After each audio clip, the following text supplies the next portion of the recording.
Welcome to dream KBC GK. दोस्तों एक बार फिर से स्वागत है आपका ड्रीम केबीसी जीके चैनल में। दोस्तों आज इस वीडियो के अंदर छत्तीसगढ़ राज्य से संबंधित जनरल नॉलेज सामान्य ज्ञान के 50 अति महत्वपूर्ण क्वेश्चन लेके आए हो। हमारा यह वीडियो आपको अच्छा लगता है, नॉलेजेबल लगता है, आपकी स्टडी में हेल्पफुल लगता है तो इसे लाइक कीजिए, शेयर कीजिए। और अभी तक आपने हमारा यह channel dream KBC GK channel subscribe नहीं किया है, आप हमारे चैनल पे नए हो तो दोस्तों आपको नम्र विनती रहेगी, आप नीचे रहे रेड कलर के सब्सक्राइब बटन को दबा दीजिए और बाजू में रहे बेल आइकन को दबा दीजिए ताकि आपको हमारे आने वाले ऐसे ही फुल्ली नॉलेजेबल वीडियो की नोटिफिकेशन मिलती रहेगी। दोस्तों इससे पहले भी मैंने छत्तीसगढ़ राज्य के बारे में 2 वीडियो अपलोड किए थे। पार्ट 1 में 1 से लेकर 50 तक के क्वेश्चन कवर किए गए और पार्ट 2 में 50 से लेकर 100 तक के क्वेश्चन कवर किए गए थे। अगर वो वीडियो आपने नहीं देखे तो आप देख सकते हो, इस वीडियो के डिस्क्रिप्शन से मैंने लिंक दे दूंगा। क्वेश्चन नंबर 101, छत्तीसगढ़ का प्रथम ई ग्रंथालय कहाँ स्थापित किया गया है? अगर आपको पता है तो इस क्वेश्चन का आंसर आप कमेंट भी कर सकते हो। इस क्वेश्चन का उत्तर है अंबिकापुर, जो सरगुजा जिले में है। जो छत्तीसगढ़ के सरगुजा जिले का मुख्यालय है अंबिकापुर। तो इसका नाम हिंदू देवी अंबिका के नाम पर रखा गया है और जन श्रुतियों के अनुसार अंबिकापुर का पुराना नाम बैकुंठपुर था। और छत्तीसगढ़ के अंबिकापुर में देश की पहली प्रथम गार्बेज काफे योजना शुरू की गई है। इसके तहत नगर निगम शहर के गरीब और बेघर लोगों को प्लास्टिक के बदले में भोजन कराती है। क्वेश्चन नंबर 2 102, छत्तीसगढ़ में किस स्थान से सबसे प्राचीनतम अर्थात पुरापाषाण कालीन औजार मिले हैं? अगर आपको पता है तो इस क्वेश्चन का आंसर आप कमेंट भी कर सकते हो। टोटल 50 क्वेश्चन है, 50 में से कितने क्वेश्चन के आंसर आपके सही होते आपको कमेंट करके बताना है। तो इस क्वेश्चन का सिंघनपुर, जो रायगढ़ जिले में है और महानदी बेसिन से प्राचीनतम पुरापाषाण कालीन औजार मिले हैं। जैसे कि रामगढ़ जिले के सिंघनपुर की गुफा और महानदी घाटी पाषाण कालीन शैल चित्रों के लिए प्रसिद्ध है। विशेष इसमें पत्थर कुदार मिले हैं। क्वेश्चन नंबर 103, छत्तीसगढ़ राज्य में कहां से नवपाषाण युग के औजार मिले हैं?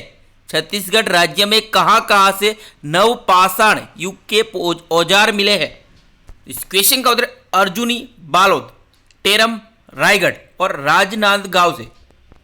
क्वेश्चन नंबर 104, छत्तीसगढ़ में सर्वाधिक महापाषाण युगीन अवशेष कहां मिले हैं? छत्तीसगढ़ में सर्वाधिक महापाषाण युगीन अवशेष कहां मिले हैं? इस क्वेश्चन का उत्तर धनोरा बालोद। तो छत्तीसगढ़ में धनोरा बालोद से सर्वाधिक महापाषाण युगीन अवशेष मिले हैं। क्वेश्चन नंबर 105, प्राग ऐतिहासिक युग के शिलाश्रय मतलब चट्टानों पर चित्रांकन कहां आज भी मौजूद है? प्राग ऐतिहासिक युग के शिलाश्रय चट्टानों पर चित्रांकन कहां आज भी मौजूद है? इस क्वेश्चन का उत्तर सिंघनपुर रायगढ़ की कबरा पहाड़ियों में तथा राजनांदगांव की चितवा डोंगरी में है। क्वेश्चन नंबर 106, प्राचीन उत्तर वैदिक ग्रंथों में छत्तीसगढ़ प्रदेश का उल्लेख किस नाम से है? प्राचीन उत्तर वैदिक ग्रंथों में छत्तीसगढ़ प्रदेश का उल्लेख किस नाम से है? तो इस क्वेश्चन का उत्तर कौशल। तो इससे पहले छत्तीसगढ़ का नाम दक्षिण कौशल था। क्वेश्चन नंबर 107, किस शासक के नाम पर ही नागपतन कौशल कहलाने लगा था? किस शासक के नाम पर ही नागपतन कौशल कहलाने लगा था? अगर आपको पता है तो इस क्वेश्चन का आंसर आप कमेंट भी कर सकते हो। इस क्वेश्चन का राजा कौशल के नाम पर। क्वेश्चन नंबर 108, राजा कौशल के वंशज भानुमंत की पुत्री कौशल्या का विवाह किसके साथ हुआ था? राजा कौशल के वंशज थे भानुमंत और उनकी पुत्री थी कौशल्या, का विवाह किसके साथ हुआ था? तो इस क्वेश्चन का उत्तर अयोध्या के राजा दशरथ। तो कौशल्या का विवाह अयोध्या के राजा दशरथ थे और कौशल्या और राजा दशरथ के पुत्र भगवान श्री राम थे। और राजा दशरथ की बात करें तो राजा अज और उनकी माता इंदुमती थी। क्वेश्चन नंबर 101, रामायण में भगवान श्री राम ने किस वन में समय व्यतीत किया था? रामायण में वनवास के दरमियान भगवान श्री राम, सीता और लक्ष्मण किस जगह रहे थे? इस क्वेश्चन का दंडकारण्य में रहे थे, जो वर्तमान में बस्तर में था। क्वेश्चन नंबर 110, भानुमंत की मृत्यु के बाद दक्षिण कौशल किसके अधीन हो गया था? भानुमंत की मृत्यु के बाद दक्षिण कौशल किसके अधीन हो गया था? तो इस क्वेश्चन का उत्तर राजा दशरथ के अधीन हो गया था और उत्तर कौशल पहले से ही राजा दशरथ के का था। क्वेश्चन नंबर 111, छत्तीसगढ़ में किस स्थान राम ने सबरी के जूठे बेर खाए थे? इस क्वेश्चन का उत्तर है सिवरी नारायण। छत्तीसगढ़ में सिवरी नारायण नामक स्थान पर राम ने सबरी के जूठे बेर खाए थे। कहीं पे ऐसी भी लोक मान्यता है कि गुजरात के डांग जिले में सबरी धाम मंदिर है, वहाँ पे पंपा सरोवर है, तो वहीं पे भगवान श्री राम ने सबरी के जूठे बेर खाए थे, ऐसा भी माना जाता है। क्वेश्चन नंबर 112, छत्तीसगढ़ राज्य में सीता बेंगरा, छत्तीसगढ़ राज्य में सीता बेंगरा, सीता का निवास, लक्ष्मण झूला आदि के साक्ष्य कहाँ मौजूद है? तो इस क्वेश्चन का उत्तर यहाँ पे रायगढ़ में है। तो छत्तीसगढ़ के सरगुजा जिले में रामगढ़ की पहाड़ियों पर स्थित है सीता बेंगरा गुफा। तो देश की सबसे पुरानी नाट्यशाला है और यहाँ पे जो सीता वनवास के समय कुछ समय यहीं पे रहे थे। यहाँ पे सीता बेंगरा गुफा है जो बहुत ही प्रसिद्ध है, बहुत ही प्रसिद्ध तीर्थ स्थान है और यहीं पे जो लक्ष्मण रेखा जो लक्ष्मण जी ने खींची थी वो भी वहाँ पे साक्ष्य मौजूद है, लक्ष्मण झूला। क्वेश्चन नंबर 113, तो यहाँ पे पुटा जो लिखा है, गूगल पे पुटा दिख रहा है इसलिए पुटा लिखा हुआ है। महाभारत के अर्जुन के पुत्र बभ्रुवाहन की राजधानी कहाँ थी? महाभारत के अर्जुन के पुत्र बभ्रुवाहन की राजधानी कहाँ थी? तो सिरपुर में थी महाभारत में अर्जुन के पुत्र बभ्रुवाहन की राजधानी। जैसे कि मैंने बताया सीता बेंगरा और जोगी मारा गुफाएं जो छत्तीसगढ़ के सरगुजा जिले में रामगढ़ की पहाड़ियों पर स्थित है। क्वेश्चन नंबर 114, कहाँ से अरण्य क्षेत्र को कांतार कहा गया है? कहाँ के अरण्य क्षेत्र को कांतार कहा गया है? तो इस क्वेश्चन का उत्तर बस्तर। तो बस्तर के अरण्य क्षेत्र को कांतार कहा गया है और बस्तर छत्तीसगढ़ का एक जिला है और इसका मुख्यालय जगदलपुर है। क्वेश्चन नंबर 115, बरदा टोला जंगल सत्याग्रह कब हुआ था? बरदा टोला जंगल सत्याग्रह छत्तीसगढ़ में कब हुआ था? तो इस क्वेश्चन में 1939 में हुआ था बरदा टोला जंगल सत्याग्रह। क्वेश्चन नंबर 116, राजनांदगांव कपड़ा मिल की स्थापना कब की गई थी? राजनांदगांव कपड़ा मिल की स्थापना कब की गई थी? अगर आपको पता है तो इस क्वेश्चन का आंसर आप कमेंट भी कर सकते हो। तो इस क्वेश्चन का उत्तर 1830 में की गई थी राजनांदगांव कपड़ा मिल। क्वेश्चन नंबर 117, छत्तीसगढ़ राज्य में कलचुरियों की प्रथम राजधानी कौन सी थी? छत्तीसगढ़ राज्य में कलचुरियों की प्रथम राजधानी कौन सी थी? तो इस क्वेश्चन का उत्तर तुम्बाड़ थी। छत्तीसगढ़ में कलचुरियों की प्रथम राजधानी तुम्बाड़ थी। तो छत्तीसगढ़ के राजनीतिक इतिहास का प्रारंभ कलचुरी राजवंश की स्थापना से माना जाता है और कलचुरियों ने लगभग 9 सदियों तक शासन किया है और कलचुरी है राजपूत थे। तो कलचुरी कौन थे? तो है राजपूत थे। इन्होंने शैव धर्म को संरक्षण दिया था और कलचुरियों की दो शाखाएं थी छत्तीसगढ़ में, रतनपुर और रायपुर। रतनपुर और रायपुर कलचुरियों की 2 शाखाएं थी और कलचुरी शासन का अंत मराठों के द्वारा 1741 में किया गया था और 9वीं सदी के अंत में त्रिपुरी के कलचुरियों ने इस क्षेत्र में शाखा स्थापित करने की कोशिश की थी और कोकल प्रथम के पुत्र शंकरगण द्वितीय ने कौशल नरेश विक्रमादित्य बाणवंशी को परास्त कर पाली नामक प्रदेश को जीत लिया था। शंकरगण ने अपने छोटे भाई को इस प्रदेश में नियुक्त किया था और कलचुरियों की प्रथम राजधानी तुम्बाड़ थी। क्वेश्चन नंबर 118, छत्तीसगढ़ के आदिवासी समुदाय का एक लोक नृत्य राउत नाच कौन से त्योहार पर किया जाता है? छत्तीसगढ़ के आदिवासी समुदाय का एक लोक नृत्य राउत नाच कौन से त्योहार पर किया जाता है? इस क्वेश्चन का दिवाली के बाद आने वाली देव उडनी एकादशी के पर्व पर किया जाता है। क्वेश्चन नंबर 119, 556 वर्ग किलोमीटर में फैला हुआ 556 वर्ग किलोमीटर में फैला हुआ सीता नदी वन्य जीव अभ्यारण्य कौन से जिले में स्थित है? अगर आपको पता है तो इस क्वेश्चन का आंसर आप कमेंट भी कर सकते हो। इस क्वेश्चन को धमतारी जिले में फैला हुआ है, धमतारी जिला छत्तीसगढ़ में।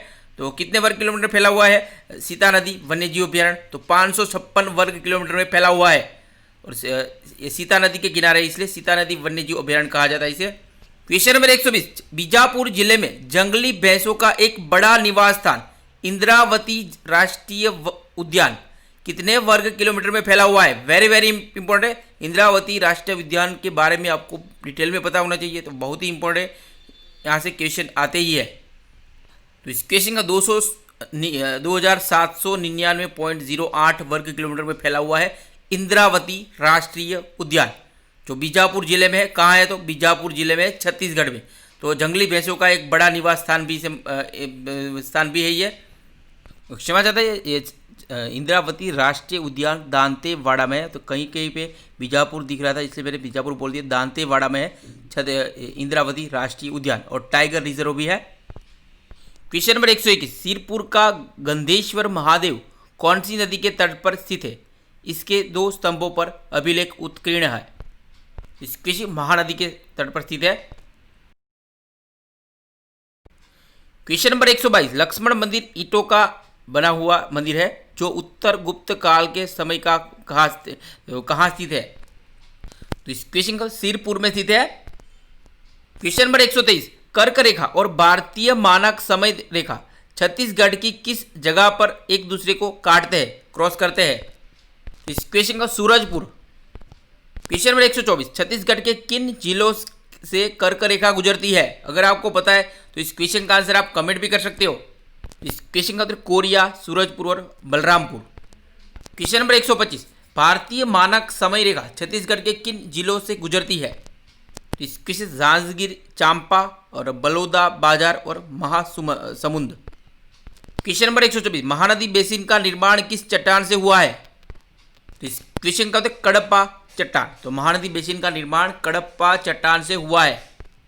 क्वेश्चन नंबर 127, छत्तीसगढ़ राज्य का मैदानी प्रदेश एवं हृदय स्थल किसे माना जाता है? छत्तीसगढ़ राज्य का मैदानी प्रदेश एवं हृदय स्थल किसे माना जाता है? तो इस क्वेश्चन का उत्तर है महानदी बेसिन को।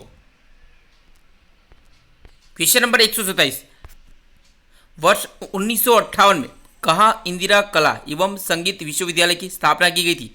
वर्ष 1958 में कहाँ इंदिरा कला एवं संगीत विश्वविद्यालय की स्थापना की गई थी? इस क्वेश्चन का उत्तर खेरागढ़ में। क्वेश्चन नंबर 128, वर्ष 1964 में कहाँ पंडित रविशंकर शुक्ल विश्वविद्यालय की स्थापना की गई थी? वर्ष 1964 में कहाँ पंडित रविशंकर शुक्ल विश्वविद्यालय की स्थापना की गई थी? तो इस क्वेश्चन का उत्तर रायपुर में की गई थी। क्वेश्चन नंबर 129, वर्ष 1963 में छत्तीसगढ़ में प्रथम आकाशवाणी केंद्र कहाँ स्थापित किया गया था? तो छत्तीसगढ़ में प्रथम आकाशवाणी केंद्र कब स्थापित किया गया था? तो 1963 में स्थापित किया गया था। तो इस क्वेश्चन का उत्तर रायपुर में स्थापित किया गया था। तो यहाँ पे छत्तीसगढ़ की बात है, भारत के बारे में। भारत में आकाशवाणी केंद्र की स्थापना 1927 में 23 जुलाई के दिन की गई थी। उस समय इस सेवा का नाम भारतीय प्रसारण सेवा था। इसे अब इंडियन ब्रॉडकास्टिंग कॉरपोरेशन रखा गया था बाद में। और देश में रेडियो प्रसारण की शुरुआत मुंबई और कोलकाता में 2 निजी ट्रांसमीटरों से की गई थी। क्वेश्चन नंबर 130, 1 नवंबर 2000 को छत्तीसगढ़ देश का कौन सा राज्य बना था? इस क्वेश्चन का 23वां राज्य बना था।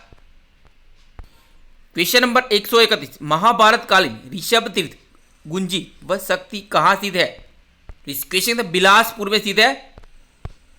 क्वेश्चन नंबर 132, किस प्राचीन ग्रंथ के अनुसार महात्मा गौतम बुद्ध दक्षिण कौशल आए थे और लगभग 3 माह तक उन्होंने प्रवास किया था? तो इस क्वेश्चन का अवदान शतक, बौद्ध ग्रंथ अवदान शतक के अनुसार महात्मा गौतम बुद्ध दक्षिण कौशल आए थे और लगभग 3 माह तक उन्होंने प्रवास किया था। क्वेश्चन नंबर 133, 4वीं से 6वीं शताब्दी के दरमियान वाकाटक राजवंश की राजधानी कहाँ थी? इस क्वेश्चन का उत्तर छत्तीसगढ़ के नंदीवर्धन नागपुर में थी वाकाटक राजवंश की राजधानी, जो कब थी? तो 4वीं से 6वीं शताब्दी के दरमियान। क्वेश्चन नंबर 134, 4वीं से 12वीं शताब्दी के दरमियान नल नागवंश की राजधानी कहाँ थी? इस क्वेश्चन का उत्तर कोरापुट पुष्करी में थी। 4वीं से 12वीं शताब्दी के दरमियान नल नागवंश की राजधानी। क्वेश्चन नंबर 135, 6वीं शताब्दी में सरभपुरिया राजवंश की राजधानी कहाँ थी? तो इस क्वेश्चन का सरभपुर श्रीपुर में थी। 6वीं शताब्दी से में सरभपुर या राजवंश की राजधानी। क्वेश्चन नंबर 136, छत्तीसगढ़ में सम्राट अशोक का कोटाडोला सिंह स्तंभ कहाँ स्थित है? तो इस क्वेश्चन का अंबिकापुर के निकट स्थित है कोटाडोला सिंह स्तंभ। क्वेश्चन नंबर 137 137 छत्तीसगढ़ में सातवाहन युग की मुद्रा कहां से प्राप्त हुई है? तो इस क्वेश्चन था बालपुर रायगढ़ से प्राप्त हुई है छत्तीसगढ़ में सातवाहन युग की मुद्रा। क्वेश्चन नंबर 138 गुंजी ऋषभ तीर्थ से प्राप्त शिलालेख में किस सातवाहन शासक का उल्लेख है? गुंजी में ऋषभ तीर्थ से प्राप्त शिलालेख में किस सातवाहन शासक का उल्लेख है? इस क्वेश्चन का कुमार वर्दत श्री का उल्लेख है। क्वेश्चन नंबर 139 सातवाहन काल का एक कष्ट स्तंभ लेख जांजगीर में कहां से प्राप्त हुआ है? तो इस क्वेश्चन का उत्तर है किरारी चंद्रपुर से प्राप्त हुआ है सातवाहन काल का एक कष्ट स्तंभ लेख जांजगीर में। क्वेश्चन नंबर 140 समुद्रगुप्त ने दक्षिण कौशल के किस राजा को पराजित किया था? समुद्रगुप्त ने दक्षिण कौशल के किस राजा को पराजित किया था? इस क्वेश्चन का उत्तर महेंद्र को पराजित किया था। क्वेश्चन नंबर 141 गुप्त मुद्राओं, यहाँ पे गुप्त मुद्राओं की प्राप्ति कहाँ से हुई है? यहाँ पे गुप्त है। इसके बानबरद दुर्ग छत्तीसगढ़ में गुप्त मुद्राओं की प्राप्ति कहाँ से हुई है? तो बानबरद दुर्ग जिले से प्राप्त हुई है। क्वेश्चन नंबर 142 छत्तीसगढ़ का कौन सा सैंधव काल से भी पुरातात्विक स्थल 110 में खोजा गया है? तो कौन सा स्थल जो 110 में खोजा गया और सैंधव काल से भी पुरातात्विक स्थल है? तो पचहारी। क्वेश्चन नंबर 140 राजा व्याघ्रराज का संबंध किस वंश से माना जाता है? इस क्वेश्चन का उत्तर नल वंश से माना जाता है। क्वेश्चन नंबर 141 630 ईस्वी में किस चीनी यात्री ने छत्तीसगढ़ की यात्रा की थी? तो हवेन सांग जो 629 से 643 तक भारत में आए थे और 14 साल तक भारत में रहे थे हवेन सांग। तो उस समय भारत के सम्राट कौन थे? तो सम्राट हर्षवर्धन के कार्यकाल में आए थे भारत हवेन सांग। वेरी वेरी इंपॉर्टेंट है, कई एग्जाम में इनके बारे में क्वेश्चन पूछे गए हैं। क्वेश्चन नंबर 140 राजा सोमनन राज तुष्टिकर और तुष्टिकर किस वंश के थे? इस क्वेश्चन पर्वत द्वारक वंश के थे राजा सोमनन राज और तुष्टिकर। क्वेश्चन नंबर 146 पर्वत द्वारक वंश के लोग किस देवी के उपासक थे? पर्वत द्वारक वंश के लोग किस देवी के उपासक थे? वेरी वेरी इंपॉर्टेंट क्वेश्चन है, अगर आपको पता है तो इस क्वेश्चन का आंसर आप कमेंट भी कर सकते हो। तो इस क्वेश्चन का स्तंभेश्वरी देवी के उपासक थे पर्वत द्वारक वंश के लोग। क्वेश्चन नंबर 147 तेरासिंगा का ताम्रपत्र में किस राजा का उल्लेख है? तेरासिंगा का ताम्रपत्र में किस राजा का उल्लेख है? तो इस क्वेश्चन का उत्तर तुष्टिकर का उल्लेख है। क्वेश्चन नंबर 148 नल वंश का वास्तविक संस्थापक कौन था? नल वंश का वास्तविक संस्थापक कौन था? तो इस क्वेश्चन का मावदत्त वर्मा। तो मावदत्त वर्मा नल वंश का वास्तविक संस्थापक से माना जाता है मावदत्त वर्मा को। क्वेश्चन नंबर 149 सोममन राज ने अपनी माता की बीमारी को दूर करने हेतु कौन सा गांव दान दिया था? पर्वत द्वारक वंश के थे दूसरे शासक थे सोममन राज ने अपनी माता की बीमारी को दूर करने हेतु कौन सा गांव दान दिया था? तो इस क्वेश्चन का देवभोग गांव दान दिया था। क्वेश्चन नंबर 150 वराह राज की 29 स्वर्ण मुद्राएं कहाँ से मिली है? छत्तीसगढ़ में वराह राज की 29 स्वर्ण मुद्राएं कहाँ से मिली है? तो इस किसे इडेंगा जो कोड़ा गांव में है, तो वहाँ पे वराह राज की 29 स्वर्ण मुद्राएं मिली है। तो कितनी ऐसा भी आ सकता है इडेंगा कोड़ा गांव में वराह राज की कितनी स्वर्ण मुद्राएं मिली है? तो 29 स्वर्ण मुद्राएं मिली है। दोस्तों यहाँ पे ये वीडियो समाप्त होता है। अगर आपको हमारे ये 50 क्वेश्चन में कोई भी क्वेश्चन में आपको डाउट लगता है तो आप हमारा वो क्वेश्चन लिखिए और आपका जो आंसर है वो लिखिए, क्योंकि हम अपडेट कर देंगे जब भी आप हम अगले वीडियो पे आप पोस्ट करके अपडेट कर देते हैं। तो कि ये बैक टू बैक हमारा सीरीज़ है, तो ये कंटिन्यू चलता रहेगा। तो इसमें हम छत्तीसगढ़ के बारे में 500 क्वेश्चन को कवर करने वाले हैं। जैसे ही 500 क्वेश्चन पूरे हो जाएंगे वैसे हम एक रिवीजन वीडियो अपलोड करेंगे जिसमें 1 घंटे में 500 क्वेश्चन आपको करवा देंगे, और उसके अंदर भी जो अपडेट होगा आपको अपडेट कर देंगे। आप बिल्कुल निश्चित रहे।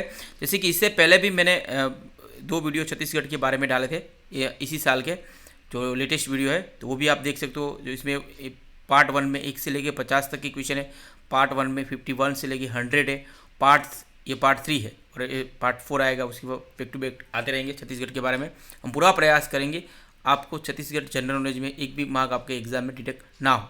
और जैसे भी आप हमारी ड्रीम के भी जी के भी महाभारत रामायण के बारे में, माइथोलॉजी के बारे में बहुत सारे वीडियोज़ हमने अपलोड किए हैं। अगर आपको इंटरेस्ट हो तो वो भी वीडियो देख सकते हो। रामायण के बारे में 500 क्वेश्चन का वीडियो डाला है और महाभारत के बारे में 1000 क्वेश्चन का वीडियो है। और जनरल नॉलेज के सारे टॉपिक हमारी ड्रीम के भी जी के चैनल में कवर किए गए। और आप हमारे ड्रीम के भी जी के का अगर हमारे वीडियो आपको अच्छे लगते हैं, हेल्पफुल लगते हैं, अब आपका नॉलेज स्ट्रॉन्ग बनता है, तो आप हमारी ड्रीम के भी जीके का फेसबुक पेज भी लाइक कर सकते हो। वहाँ पे भी हम नॉलेज शेयर करते हैं। आप हमें ट्विटर पे भी फॉलो कर सकते हो और आप हमें इंस्टाग्राम में भी फॉलो कर सकते हो। वहाँ पे भी हम हमारा नॉलेज शेयर करते हैं। और टेलीग्राम ग्रुप भी आप हमारा ज्वाइन कर सकते हो। टेलीग्राम ग्रुप में आप हमारे फ्री में आप क्वेश्चन पढ़ सकते हो। वहाँ पे कोई PDF डायरेक्टली हम क्वेश्चन डालते हैं। वहाँ पे 2000 से भी ज़्यादा हमने क्वेश्चन डाले हैं। आप वहाँ पर डायरेक्टली पढ़ के आप अपना नॉलेज स्ट्रॉन्ग कर सकते हो। जय हिंद, जय भारत, वंदे मातरम।